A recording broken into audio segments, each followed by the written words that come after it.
Hello, children. We've all missed one another. So, Abby thought today I'd tell you a story. I'd tell you a story about the little troll.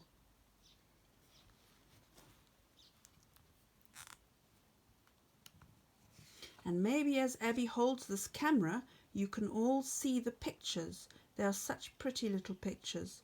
And so Abby thought I'd share that with you today. So let's see. Once upon a time, deep in the forest among stunted fir trees and boggy woodland lakes, there lived a little troll and his friends. Short and squat, with matted hair and small red-rimmed eyes, the little troll was very ugly to look at.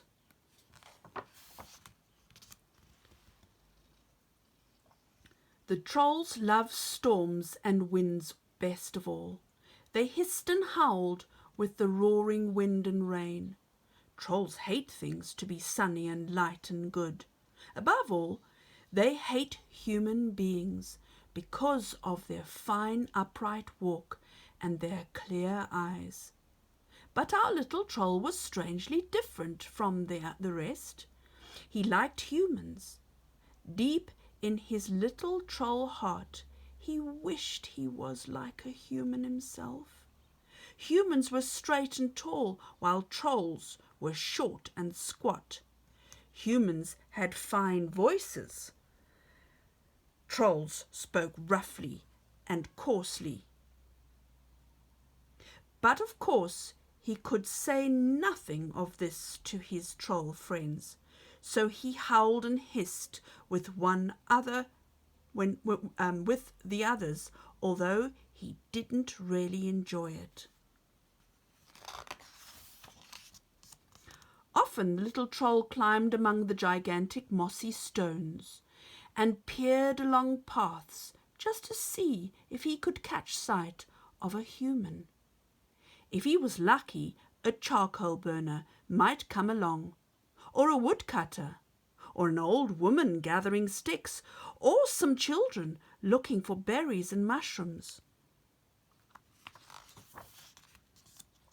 One night, in deep winter, a noise drew him close to the village where the humans lived. From the village there came a wonderful sound. It was the ringing of the church bells.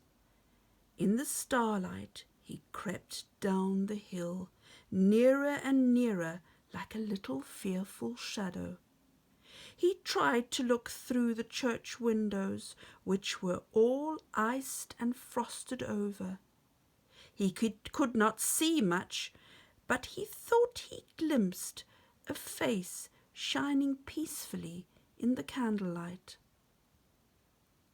Something wonderful was going on in there. He did not understand why, but from his ugly little eyes, tears rolled down and froze in the snow. Lonely and sad, he slipped back into the forest. That night he howled in the dark like all the other trolls.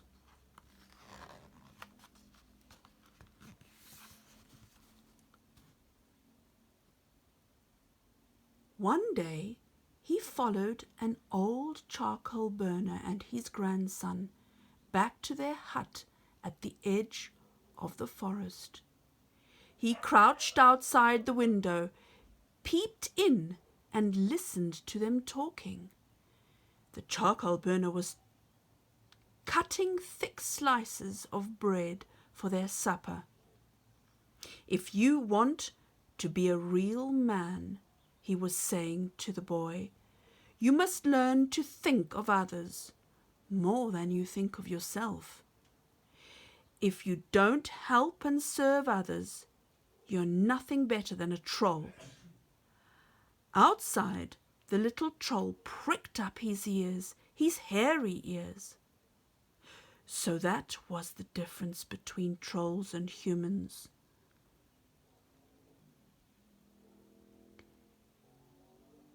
To be a real human being, you had to help others. He crept away thinking, "How should I help? How should I be of help? Not his troll friends. They would soon send him packing. He would try to help the animals in the forest and, yes, above all, he would help the human beings themselves.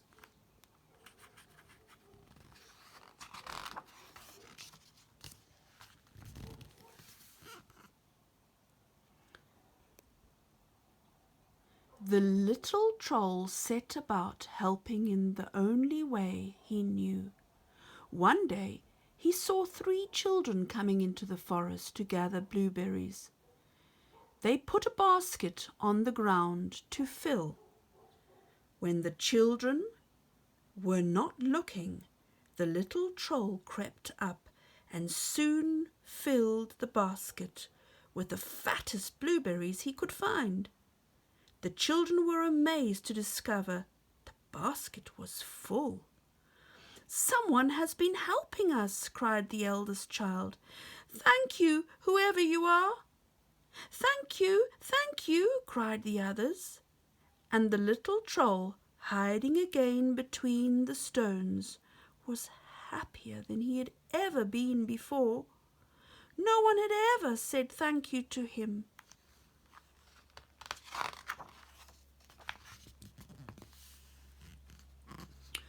From then on, people from the village started to find it lucky to go up into the forest. Everyone who had work to do there received some kind of help.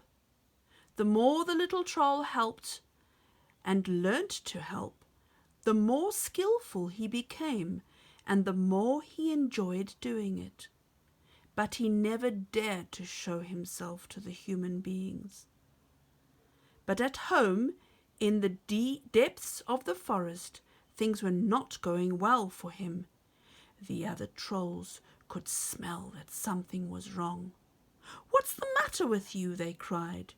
"You're growing horribly tall.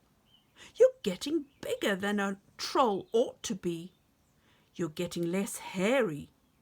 You're almost like a human being. Yuck!" And they started to pinch him and push him around.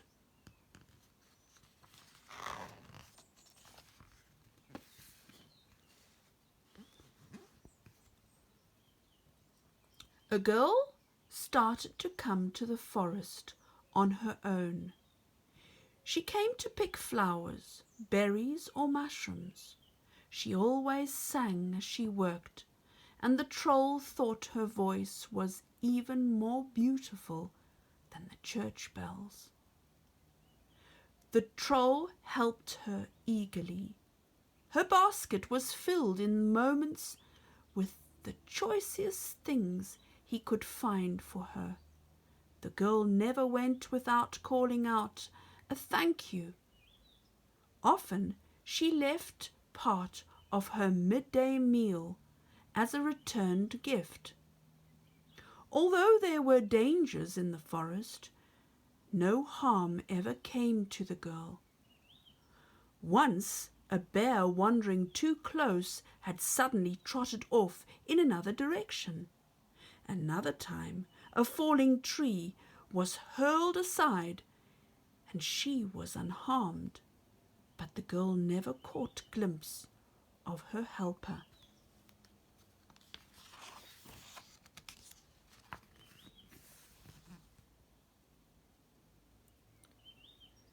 One autumn day the girl came to the forest for the last time before winter. Her basket was soon filled with snow-white mushrooms gathered by her invisible helper. "Dear helper, whoever you are," she said, "why don't you show yourself?"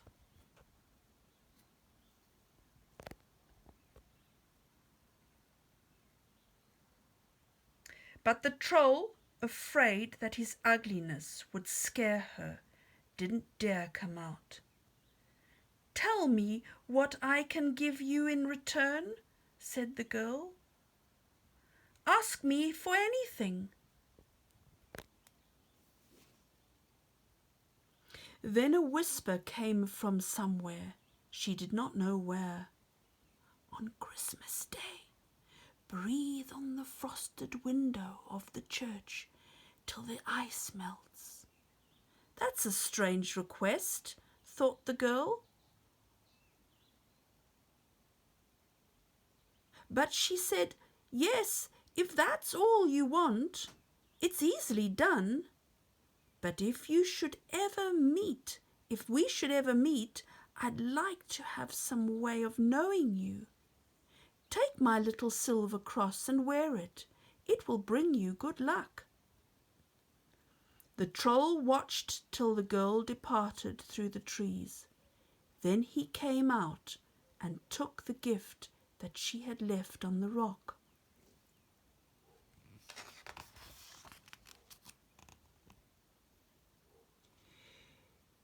It was a poor worn cross of thin silver, but for the little troll it was the greatest treasure he had ever possessed. He wore the cross around his neck, tucked it carefully under his fur coat. From that day on, his desire to be a human became ever greater, and he spent all his time helping and serving others. Whenever he was not helping people, he looked after animals, large and small. Slowly, so slowly that he didn't even notice, his body grew straighter and straighter. His skin became less hairy and his voice smoother and sweeter for the animals to hear.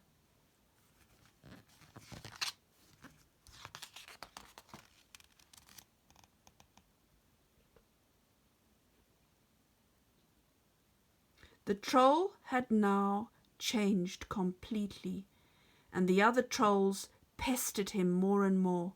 "You aren't like a troll anymore," they roared. "You're starting to look like a human. Yuck! Away with you! You don't belong here anymore." So saying, they drove him away. Alone and unhappy, he wandered in the forest. He didn't belong anywhere. He was no longer a troll, but he wasn't human either. As a troll, he had not felt the cold, but now he froze and shivered. Only from the silver cross on his breast there came a gentle warmth.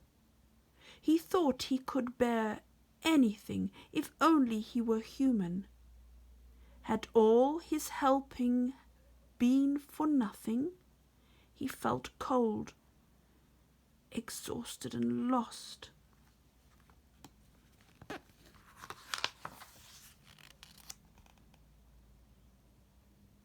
Suddenly, a distant sound reached his ears. Without realizing, he had come nearer and nearer to the village. It was the church bells ringing for Christmas Day. He stumbled on towards the sound. Soon, in the distance, he could see the church-goers arriving on sledges, their lamps flickering in the half-light. Before long, they had all gone into the church and closed the doors. The little troll walked slowly towards the frosted glow of the church window.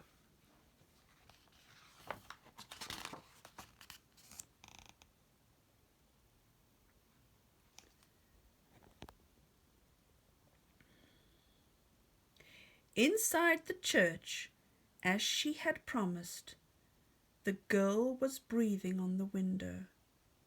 The ice lay in thick, sparkling leaves over the panes, but her breath did not melt it, and she laid her warm cheek against the icy glass.